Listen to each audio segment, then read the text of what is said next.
इस साल 2 mega blockbuster फिल्में दे चुके शाहरुख खान की बीते दिन रिलीज हुई फिल्म डंकी से दिल हारे हिंदी सिनेमा के प्रशंसकों के लिए प्रशांत नील और प्रभास की जोड़ी नया सहारा बनकर आई है। इन दोनों की film Salaar part 1 cease fire उस नए दौर के सिनेमा का अगला अध्याय है, जिसमें नायक एंग्री यंग मैन होने के साथ साथ बहुत ही क्रूर, निर्दयी और खतरनाक भी है। और इसका ये रूप दिखाने से पहले कहानी जाती है देवी पूजा करने वाली देश की उन बच्चियों तक जिनके साथ बलात्कार की घटनाएं तकरीबन रोज ही अखबारों और न्यूज चैनलों की सुर्खियां बनती हैं। हवस की पतंगें उड़ाते ये शैतान रोज एक बच्ची को ले जाते हैं। बच्चियां पूजा कर करके थक जाती हैं, काली माँ आती नहीं है। और फिर आता है एक सलार जो लिखित कानूनों को नहीं मानता है। वह इन आतताइयों की बलि चढ़ाता है और बन जाता है एक ऐसा नायक जिसके लिए भाषा, प्रांत और परंपराओं की सीमाएं टूट जाती हैं। Film Salaar part 1 cease fire का ये संदर्भ प्रभास के अभिनय को उस उत्कर्ष पर ले जाता है जहां इससे पहले वह सिर्फ बाहुबली में पहुंचे थे।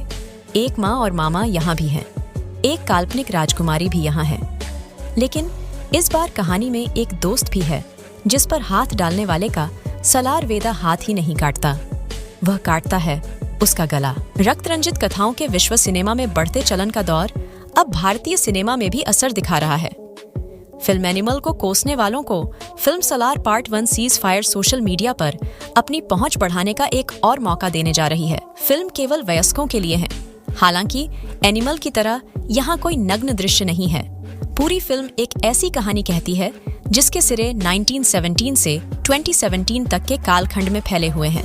भूगोल इसका उस खानसार का है जिसे 1947 में इसमें रहने वालों ने ही भारत के नक्शे से मिटा दिया। लेकिन कल्पनाओं के घोड़े इस फिल्म को लिखने वालों ने ऐसे खोले हैं कि ये इस कहानी को अमेरिका से ले जाकर पूरे देश में फैला देते हैं। तिनसुकिया, असम में अपनी शिक्षक माँ के साथ रह रहा वेदा अपनी माँ को दिया वचन निभाने को हिंसा से दूर है, लेकिन एक दिन एक युवती अमेरिका से आकर 25 साल से शांत पड़ी इस कहानी में हलचल मचा देती है। उधर खानसार में सत्ता संघर्ष जारी है। कुर्सी पर बैठा राजा मन्नार एक खुफिया सूचना की पुष्टि के लिए कुछ दिनों के लिए बाहर जाता है तो उसकी बेटी राज सत्ता संभालती है और फिर यहाँ शुरू हो जाते हैं जानलेवा षड्यंत्र। ये साम्राज्य चलता है बलयदेव राज्यम बलयदेव आसनम के सूत्र से और बल तो वेदा में काली के बेटे जैसा है। Film Salaar part 1 cease fire अपनी मेकिंग में एनिमल से भी ज्यादा भयावह, उससे ज्यादा हिंसक और उससे भी ज्यादा विभत्स है। वीडियो गेम जनरेशन को ऐसी ही फिल्में बड़े पर्दे पर चाहिए। वे मोबाइल, कंप्यूटर, यहाँ तक कि घर के बड़े टीवी पर भी ये हिंसक वीडियो गेम खेल खेल कर बोर हो चुके हैं। वे इन अनुभवों को अब आईमैक्स पर्दे पर जीवंत होना देखना चाहते हैं। केजीएफ सीरीज की फिल्में बनाकर लेखक निर्देशक प्रशांत नील ये तो समझ ही चुके हैं कि इतिहास में कल्पनाओं की कहानियां ले जाकर भारतीय दर्शकों को रिझाया जा सकता है, खासकर तब जब इसमें एंग्री यंग मैन जैसा एक तड़का हर भाषा के प्रांतों में खूब पसंद किया जाता रहा है। प्रशांत नील ने इस बार गेम ऑन ऑफ थ्रोन्स जैसी कहानी रची है।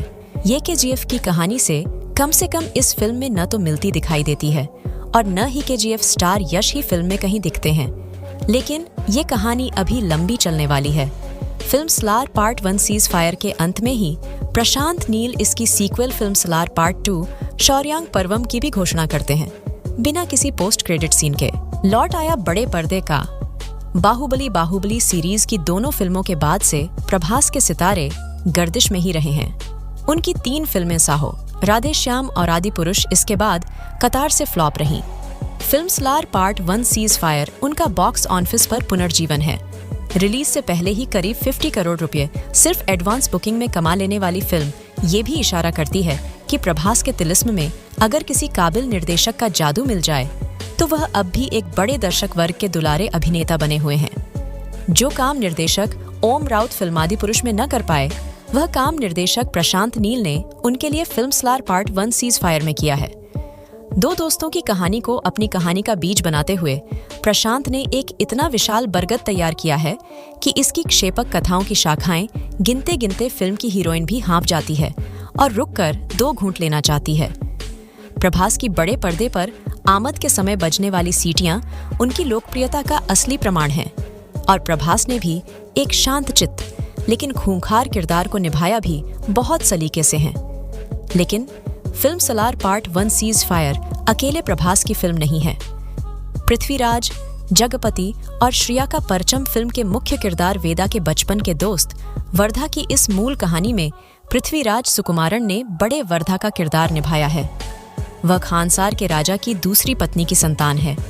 वेदा की मां की लाज बचाने के लिए दी गई कुर्बानी के चलते वह दरबदर होता है, लेकिन बुढ़ापे में राजा को इस राजकुमार की याद आ ही जाती है और राजा के इस एक फैसले से पूरे खानसार के सिपह सालार और सरदार बौखला जाते हैं।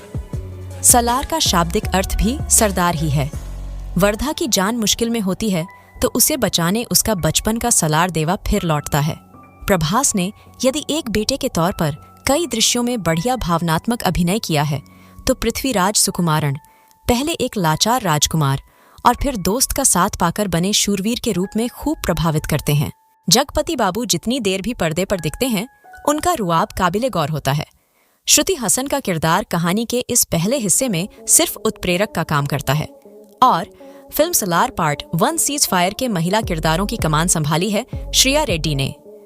श्रिया रेड्डी ने सियासत की चौसर पर तमाम पुरुष किरदारों के बीच एक महिला किरदार को बहुत ही दमदार तरीके से स्थापित किया है। शानदार प्रोडक्शन डिजाइन और काला कलर, पैलेट फूजी कलर और ईस्टमैन कलर से होते हुए यहाँ तक पहुंचे सिनेमा में अब कलर पैलेट भी कहानी का रंग जमाने में मददगार होने लगा है। Film Salaar part 1 cease fire का कलर पैलेट काला है और वह इसलिए क्योंकि इसके सारे मुख्य किरदार स्याह हैं। वे काले और सफेद में बंटे हुए नहीं हैं। स्याह किरदारों को कहानियों का आधार बनाना इन दिनों सिनेमा को खूब रास आ रहा है। अब नैनीमल के रणविजय सिंह को अपने परिवार के लिए खून खराबा करते समय जमाने की पड़ी है और न ही सलार पार्ट 1 सीज फायर के वेदा को अपने दोस्त के लिए कत्लेआम मचाते हुए। ये संवेदनाओं का सिनेमा है। इसमें गुड़ी गुड़ी सिनेमा तलाशने वाले धीरे धीरे हाशिए पर जा रहे हैं। टी.एल. वेंकटचलपति ने फिल्म की डिजाइनिंग बहुत ही भव्य तरीके से की है। दर्शनीय सिनेमैटोग्राफी, सांसें रोक देने वाला action film Salaar part 1 cease fire में भुवन गौड़ा की सिनेमैटोग्राफी यहाँ प्रशांत नील के तरकश का सबसे कामयाब तीर बनती है। अंबारिवू के सांसें रोक देने वाले एक्शन निर्देशन में एक अलग सोच नजर आती है। विदेशी लोकेशनों की हवाई फोटोग्राफी को सेट पर शूट किए गए दृश्यों में पिरोकर एक काल्पनिक दुनिया का हिस्सा बना देने में फिल्म का संपादन करने वाले उज्ज्वल कुलकर्णी का कौशल भी तारीफ के काबिल है। फिल्म की हिंदी डबिंग भी काफी प्रभावशाली है और ये बात film Salaar part 1 cease fire को हिंदी पट्टी की भी लोकप्रिय फिल्म बनाने का पूरा दमखम रखती है। हाँ, अगर फिल्म में दिया रवि बसरूर का संगीत भी कर्णप्रिय होता तो फिल्म पूरे 4 स्टार पाने लायक एनिमल जैसी एडल्ट फिल्म जरूर बन जाती। बैकग्राउंड म्यूजिक फिल्म का जरूर जोरदार है।